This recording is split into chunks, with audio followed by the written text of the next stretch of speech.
राष्ट्र सर्वप्रथम, राष्ट्र सर्वप्रथम, राष्ट्र सर्वप्रथम, राष्ट्र सर्वप्रथम, राष्ट्र सर्वप्रथम, वंदे मातरम। दोस्तों, राष्ट्र सर्वप्रथम की बात ललित सुमन के साथ कार्यक्रम में नेशनल टीवी चैनल सर्वधर्म संगम पर आप सभी राष्ट्रवासियों का हार्दिक स्वागत है। राष्ट्र सर्वप्रथम की बात में हम बात कर रहे हैं दिल्ली में परेशान हो रहे दिल्ली वासियों के संदर्भ में, जो प्रदूषण की मार से परेशान हैं, हताश हैं, निराश हैं। लोगों का जीना दुर्भर होता जा रहा है। महानगर दिल्ली में प्रदूषण इस कदर लोगों को परेशान कर रखा है। सरकार द्वारा प्रयास किया गया कृत्रिम बारिश का, लेकिन वह असफल रहा और प्रदूषण लगातार बढ़ता ही जा रहा है। और इस बढ़ने के पीछे कई कारण हैं, लेकिन मोती नगर विधानसभा क्षेत्र के अंतर्गत जो सबसे बड़ा कारण है वह कारण है पत्थर मार्बल की कटाई और घिसाई से उत्पन्न होने वाले प्रदूषण। मोती नगर विधानसभा क्षेत्र के विधायक हरीश मदन लाल खुराना ने डीसीसी के बैठक में इस मुद्दा को उठाया था।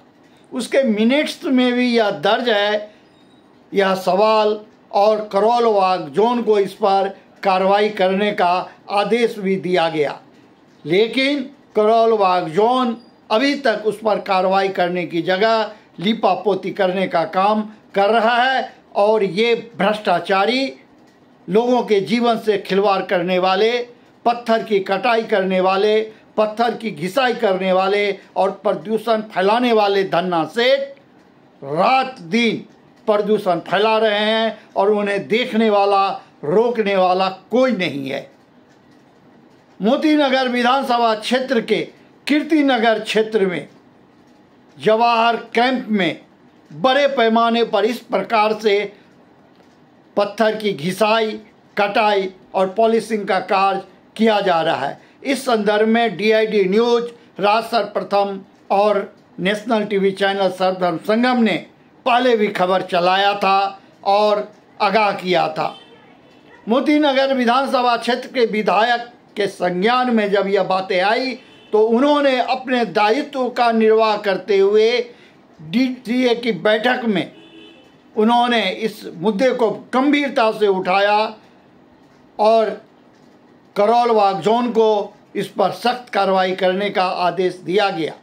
लेकिन उस बैठक के आज एक सप्ताह से अधिक गुजर जाने के बावजूद भी अब तक कार्रवाई नहीं की गई। आप इस तस्वीर में देख सकते हैं, जो आज की तारीख के हिंदुस्तान समाचार पत्र को सामने रखकर बनाया गया वीडियो है 30 अक्टूबर का, जो किस प्रकार से प्रदूषण फैलाया जा रहा है। चारों बगल धुआं ही धुआं नजर आ रहा है। इतने बड़े मात्रा में डस्ट निकल रहे हैं, एयर में जा रहे हैं। और आप कल्पना कीजिए, जो यह डस्ट जब लोगों के नाकों के अंदर, चाहे वो मजदूर हो, चाहे वह कर्मचारी हो, चाहे वह व्यापारी हो, चाहे वह स्थानीय निवासी हो, या वहाँ आने जाने वाले खरीदार लोग हों, उनका क्या हालत हो रहा होगा जब यह फेफड़े के अंदर घुसेगा।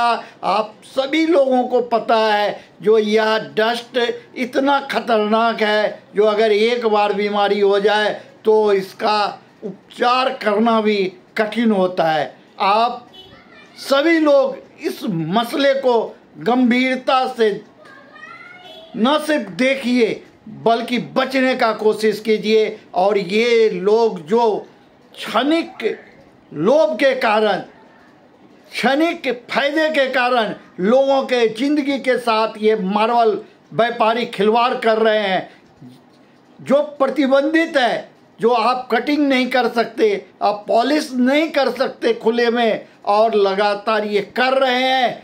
और मामला सरकारी स्तर पर बैठकों में उठ रहा है, क्षेत्रीय विधायक सवाल को उठा रहा है, लेकिन उसके बावजूद भी यह बेखौफ होकर करके किस प्रकार से खुलेआम लोगों के जिंदगी से खिलवाड़ कर रहे हैं, आप इनको देखिए और जो भी इसके लिए दोषी है इनके सख्त से सख्त कार्रवाई किया जाए ताकि वह एक मिसाल बन सके।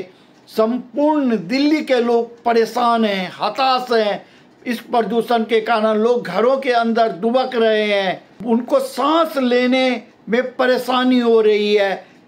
लोग गाड़ी चलाते चलाते उनकी हालत जो है सो प्रदूषण के कारण खराब हो रहा है। वो अपने गाड़ी के एसी के वॉल्यूम को तेज कर करके किसी भी प्रकार से अपने आप को बचा रहे हैं। इतनी खराब परिस्थिति होने के बावजूद भी किस प्रकार से कीर्तिनगर क्षेत्र में मार्बल के ये व्यापारी पत्थर की कटिंग, पत्थर की घिसाई और पॉलिश का काम कर रहा है, उसी प्रकार से फर्नीचर की पॉलिश का काम किया जा रहा है जो प्रतिबंधित है, लेकिन उसके बाद किया जा रहा है। इस संदर्भ में करोल बाग जोन के चेयरमैन खुद दौरे के क्रम में एक पुलिस वाले का सामान जब्त करवाया था।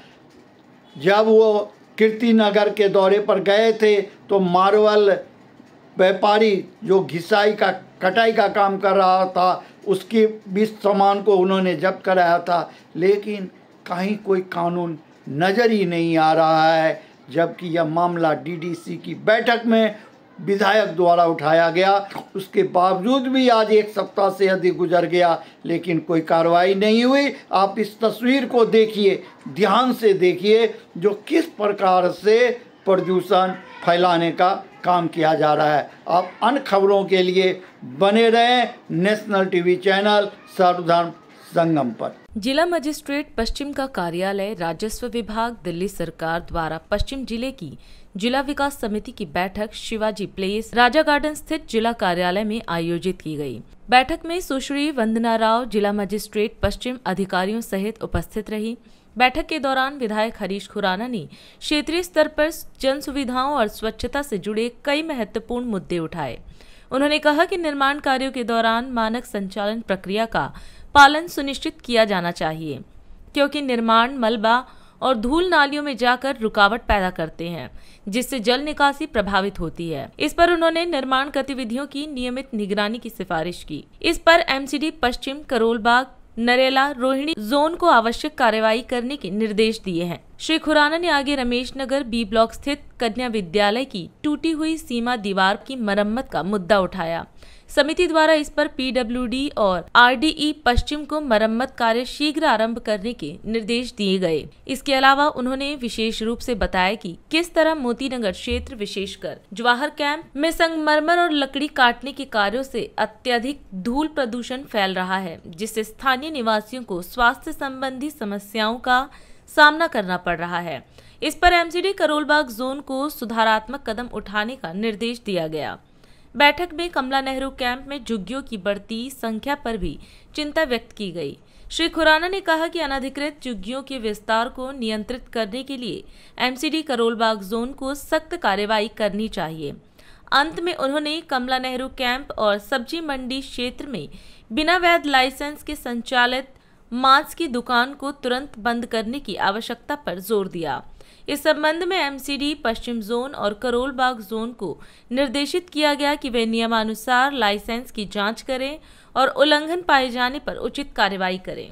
दक्षिण पश्चिमी जिले की साइबर पुलिस ने एक बड़े लोन फ्रॉड गिरोह का भांडाफोड़ करते हुए 5 आरोपियों को गिरफ्तार किया है, जिनमें गिरोह का मास्टरमाइंड भी शामिल है। गिरफ्तार आरोपियों में हिमांशु कुमार गौतम 26 वर्ष, सचिन 28 वर्ष, आसिफ अली 26 वर्ष, राजस्वामी 22 वर्ष और हेमराज गुर्जर 21 वर्ष शामिल हैं। पुलिस ने उनके कब्जे से 8 मोबाइल फोन बरामद किए हैं, जो धोखाधड़ी में इस्तेमाल किए गए थे। पीड़िता को एक व्यक्ति ने खुद को प्रतिष्ठित वित्तीय संस्थान का प्रतिनिधि बताकर कॉल किया और credit card reward points redeem करने के नाम पर उसका ओटीपी हासिल कर लिया। कुछ ही मिनटों में 11.95 लाख का पर्सनल लोन उसके खाते में ट्रांसफर हुआ और तत्पश्चात राशि अन्य खातों में भेज दी गई। जांच के दौरान पुलिस टीम ने तकनीकी विश्लेषण, सीसीटीवी फुटेज और डिजिटल साक्ष्यों के आधार पर छापेमारी कर सभी आरोपियों को दिल्ली और राजस्थान से गिरफ्तार किया। मास्टरमाइंड हिमांशु ने खुद को बैंक अधिकारी बताकर पीड़ितों से ओटीपी लेकर उनके खातों से धोखाधड़ी की राशि को न्यूल अकाउंट्स के जरिए निकालने का काम किया है। यह कार्रवाई एसीपी विजय पाल सिंह तोमर की देखरेख व इंस्पेक्टर प्रवेश कौशिक एसएचओ साइबर थाना दक्षिण पश्चिम के नेतृत्व में की गई। प्रधानमंत्री नरेंद्र मोदी ने बिहार के मुजफ्फरपुर में जनसभा को संबोधित करते हुए कहा कि एनडीए की डबल इंजन सरकार राज्य में कृषि आधारित उद्योगों और फूड प्रोसेसिंग पर विशेष बल दे रही है।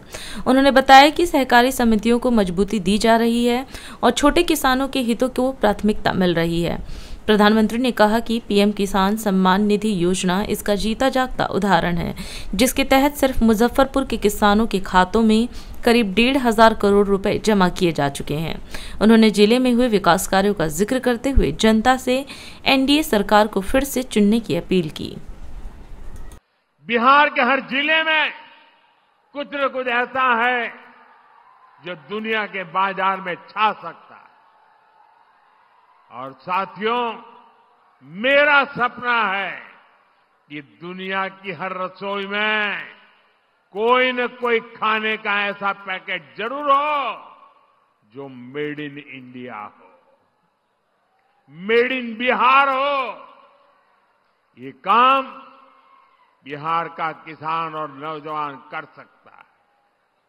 शाही लीची हो, जर्दालू आम हो, हमारा मगही पान हो, मिथिला मखाना हो, ऐसे अनेक उत्पाद बिहार में पैदा होते हैं। यहां के किसान कतरनी और मरचा चावल उगाते हैं। हमारी सरकार ने इन सभी को जीआई टैग दिया है, यानी दुनिया में इन उत्पादों के साथ अब बिहार का ही नाम आएगा। साथियों, एनडीए की डबल इंजन सरकार बिहार में कृषि आधारित उद्योगों पर, फूड प्रोसेसिंग पर बल दे रही है। इसके लिए भी हमारी सहकारी समितियों को मदद दी जा रही है और हम छोटे किसानों के हितों को भी प्राथमिकता दे रहे हैं। पीएम किसान सम्मान निधि जैसी योजना इसके जीते जागते सबूत है। इस योजना के तहत सिर्फ मुजफ्फरपुर के किसानों के खाते में ही करीब 1,500 करोड़ रुपए जमा हो चुके हैं। साथियों, मुजफ्फरपुर का विकास होता है तो पूरे उत्तर बिहार के लोग आगे बढ़ते हैं। आप याद करिए, जब कुशासन वालों की, जंगल राज वालों की सरकार थी, जब अस्पताल नहीं मिलते थे, बड़े बड़े डॉक्टर बिहार छोड़कर चले गए थे, और अब आज यही मुजफ्फरपुर में सैकड़ों करोड़ रुपए का कैंसर अस्पताल बना है।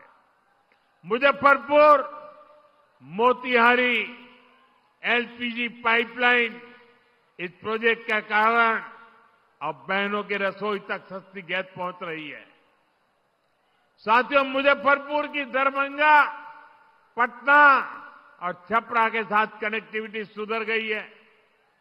हमारी सफर आसान भी हुआ है और दूरी भी कम हुई है। वो दिन दूर नहीं जब मुजफ्फरपुर का रेलवे स्टेशन और पताही एयरपोर्ट यहां की नई पहचान बनेंगे।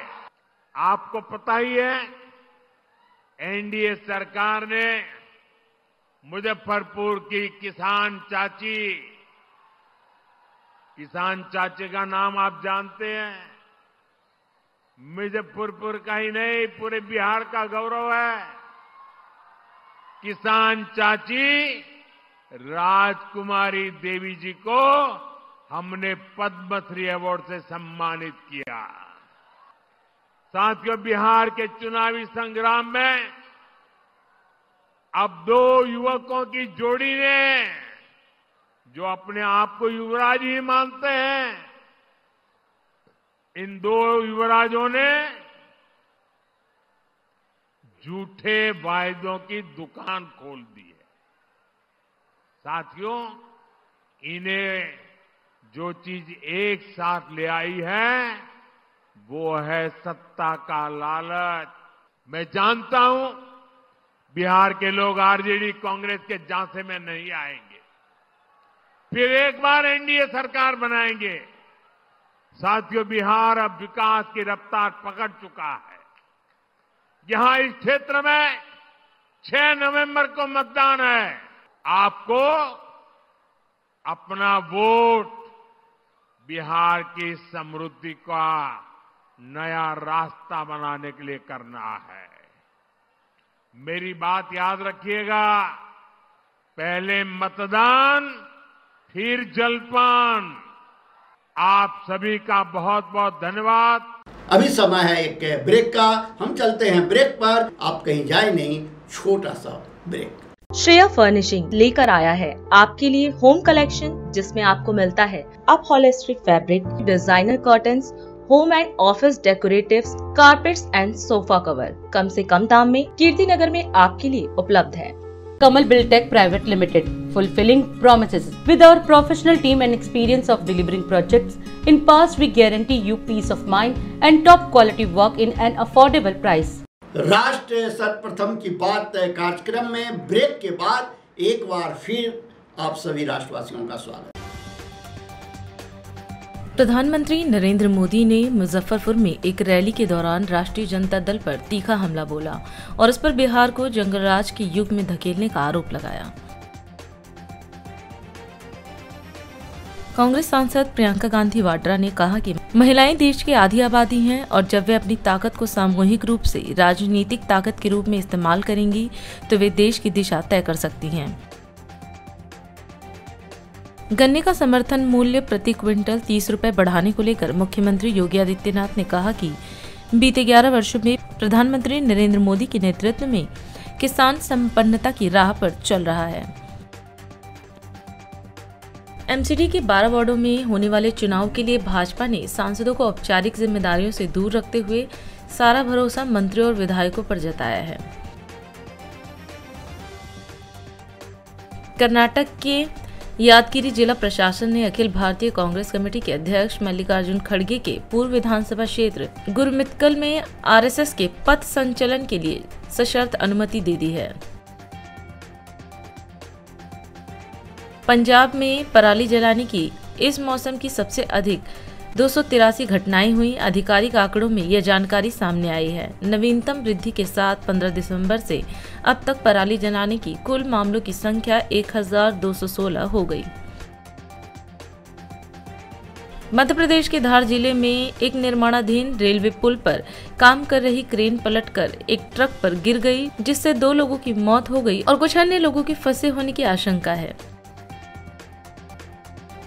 आंध्र प्रदेश के मुख्यमंत्री एन चंद्रबाबू नायडू ने कहा कि बापटला जिले के एक स्थानीय चर्च में फंसे 15 लोगों को हाल ही में आए भीषण चक्रवात मोन्था के दौरान स्थानीय लोगों और बचाव दलों ने सुरक्षित बाहर निकाल लिया। सीमा शुल्क विभाग ने 4 दिनों के दौरान बैंकॉक से आए 3 अलग अलग समूहों के यात्रियों से मुंबई अंतर्राष्ट्रीय हवाई अड्डे पर 12.4 करोड़ रुपए का मूल्य हाइड्रोपोनिक गांजा जब्त किया। असम के मुख्यमंत्री हेमंत बिश्व शर्मा ने आरोप लगाया कि कांग्रेस का तंत्र राज्य के विकास के खिलाफ है और विपक्षी पार्टी चाहती है कि युवा उग्रवाद की ओर लौटे। कल यानी 31 अक्टूबर को सरदार वल्लभ भाई पटेल की 150वीं जयंती मनाई जाएगी। इस अवसर पर केंद्रीय गृह मंत्री अमित शाह ने आज पटना में एक प्रेस वार्ता को संबोधित किया। इस दौरान शाह ने कहा कि सरदार पटेल केवल एक व्यक्ति नहीं बल्कि एक विचारधारा है। हम सभी जानते हैं कि सरदार पटेल का स्वतंत्र भारत के निर्माण, देश को एक सूत्र में बांधने और आज के भारत को आकार देने में अद्वितीय योगदान है। उन्होंने बताया कि इस साल श्रद्धेय सरदार वल्लभ भाई पटेल की 150वीं जयंती के अवसर पर एकता नगर केवड़िया कॉलोनी में भव्य परेड का आयोजन किया जा रहा है। इसके लिए सभी को आमंत्रित किया गया है। वहीं गृह मंत्रालय ने यह भी निर्णय लिया है कि आज के बाद हर 31 अक्टूबर को इसी तरह की भव्य परेड आयोजित की जाएगी। हम सभी जानते हैं सरदार पटेल साहब का आज़ादी के बाद देश को एक करने में, आज के भारत के निर्माण में और एक भारत बनाने में कितना बड़ा योगदान है। सरदार पटेल जी की 150वीं जयंती कल है। वैसे तो हर 31 अक्टूबर को 2014 से प्रधानमंत्री जी केवड़िया कॉलोनी जाते हैं और सरदार साहब की भव्य प्रतिमा के सामने एक परेड का आयोजन होता है, परंतु चूंकि ये 150वीं जयंती है, इस बार विशेष आयोजन किया गया है और गृह मंत्रालय ने यह भी तय किया है कि आज के बाद हर 31 अक्टूबर को इसी प्रकार की भव्य परेड का आयोजन होगा। ये परेड देश की एकता और अखंडता को सुनिश्चित करने के लिए जो सभी सेंट्रल पैरामिलिट्री फोर्सेस हैं और हर राज्य की पुलिस बल है, उनके सम्मान में आयोजित किया जाता है। और वो सरदार पटेल जो देश की एकता और अखंडता की प्रतिमूर्ति है, उनकी प्रतिमा के सामने आयोजित होगा।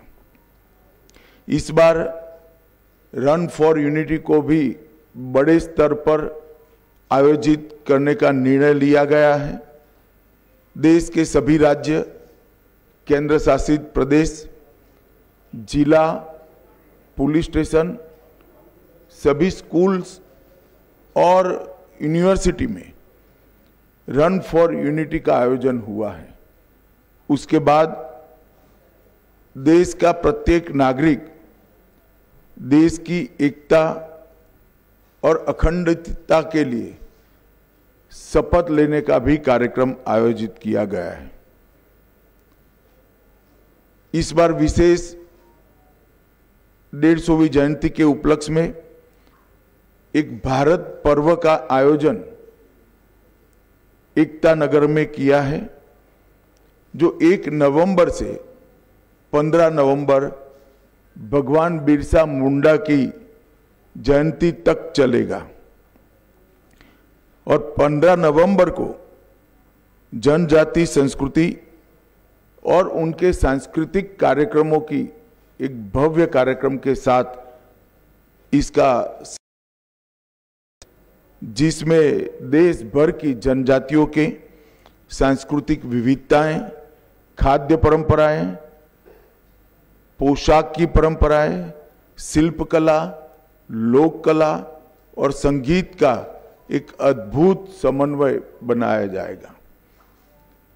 हम सब जानते हैं सरदार पटेल हमारे देश के लिए एक व्यक्ति नहीं, एक विचारधारा है, एक पूर्ण देश को समर्पित व्यक्तित्व, जिसने आजादी के आंदोलन में न केवल एक प्रमुख सेनानी के रूप में भूमिका निभाई, गांधी जी के साथ रहकर आजादी के आंदोलन की संगठनात्मक रीढ़ की हड्डी सरदार पटेल बने थे। बारडोली सत्याग्रह 1928 का अंग्रेजों के खिलाफ किसानों के शोषण के लिए किया गया और वहीं से महात्मा ने स्वयं उनको सरदार की उपाधि दी। हिमाचल प्रदेश के मुख्यमंत्री सुखविंदर सिंह सुक्खू ने पटना में प्रेस वार्ता के दौरान बड़ा ऐलान किया।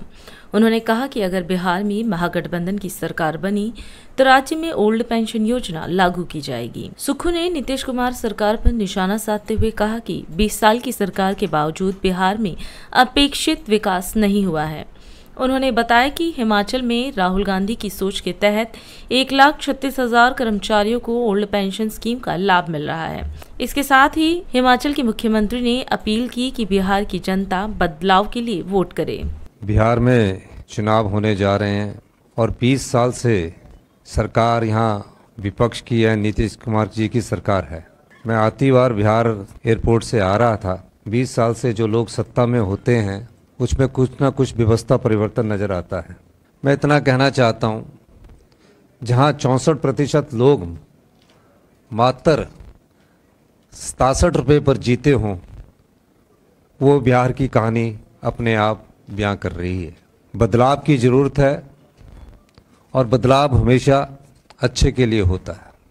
हिमाचल प्रदेश के संदर्भ में जहां बात की जा रही है, मैं हिमाचल प्रदेश के संदर्भ में ये कहना चाहता हूं, हिमाचल प्रदेश देश का पहला यहाँ राज्य है जहां सरकारी कर्मचारी और अधिकारी जो भी विकास की गाथा लिखी है, हिमाचल प्रदेश की सरकार ने उन्हें ओल्ड पेंशन स्कीम दी है। हमने पहली ही कैबिनेट में ओल्ड पेंशन स्कीम को लागू किया और जिस सरकारी कर्मचारी और अधिकारी को महज 3,000 5,000 रुपये मिलते थे, वो बढ़कर 30,000 रुपया और 50,000 रुपया हो गया। अगर हमने ये राजनीतिक लाभ के लिए ही ओल्ड पेंशन स्कीम लागू करनी होती तो हमारे चुनाव तो 2027 में थे, तो हम 2027 में, जैसे कि बिहार की सरकार ने 10,000 रुपया महिलाओं को चुनावों से पहले डाल दिया, हम उस समय भी ओल्ड पेंशन स्कीम लागू कर सकते थे।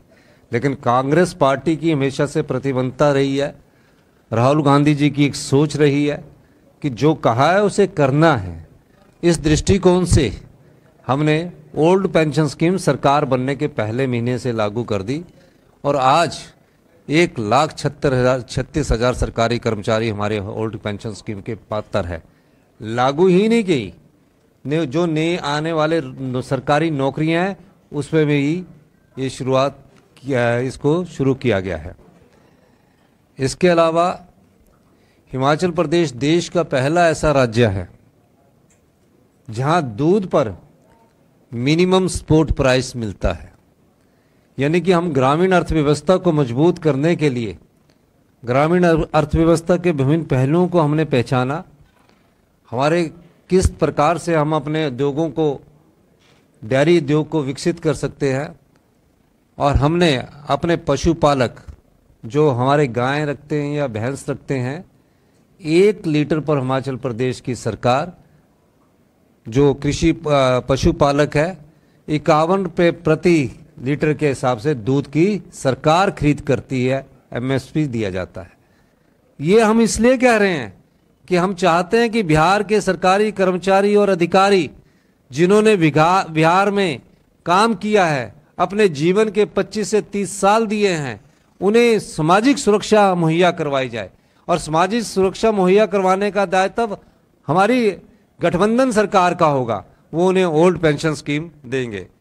सबको शिक्षा, स्वास्थ्य और रोजगार, ये एक नीतिगत विचार लेकर हम आएंगे और किस प्रकार से सेल्फ एम्प्लॉयमेंट कैसे मिले और किस प्रकार से लोग आगे उच्च शिक्षा प्राप्त कर सके। जो आज बिहार का साक्षरता दर 70% है, वो भी हिमाचल के संदर्भ में आगे आए। 25 लाख रुपए तक का मुफ्त इलाज हम बिहार के जो नागरिक है उनको उपलब्ध करवाएंगे। ये स्कीम राजस्थान गवर्नमेंट ने लागू की है। हमारे यहाँ स्वास्थ्य के क्षेत्र में अच्छी तरक्की हुई है। जो भी चीज़ होती है उसको हम मुफ्त में हिमकेयर के माध्यम से उपलब्ध करवाने की कोशिश करते हैं। 2500 रुपया महिलाओं को सीधे खाते में जाएंगे। जो महिलाएं हैं वो आत्मनिर्भर बने। हमने शिक्षा के क्षेत्र में महत्वपूर्ण बदलाव किए हैं। हमने सरकारी क्षेत्र में जो शिक्षा संस्थान खुल रहे हैं उन्हें हमने डे बोर्डिंग के Rajiv Gandhi day boarding school बनाया है, यानी कि एक एक शिक्षा का जो स्कूल है उस स्कूल में हम तकरीबन प्री नर्सरी से लेकर +2 तक की एक ही इंटीग्रेटेड शिक्षा होगी। खेलने के लिए मैदान होगा और दिन का भोजन उन्हें स्कूल में उपलब्ध करवाया जाएगा ताकि पौष्टिक आहार उन्हें मिले और शाम को अपने वो घर जाएंगे। हमने Rajiv Gandhi day boarding school concept को विकसित किया है और इस आने वाले समय में उस कंसेप्ट पर हमारा पूरी तरह शिक्षा में बदलाव हो जाएगा। तो इस दृष्टिकोण से मैं कहना चाहूँगा कि बिहार में बदलाव आना चाहिए और एक बार आप महागठबंधन को मौका दीजिए। और अधिक खबरों के लिए आप हमारे YouTube चैनल दैनिक इंडिया दर्पण को अभी सब्सक्राइब करें और नोटिफिकेशन के लिए बेल आइकन को प्रेस करना ना भूलें।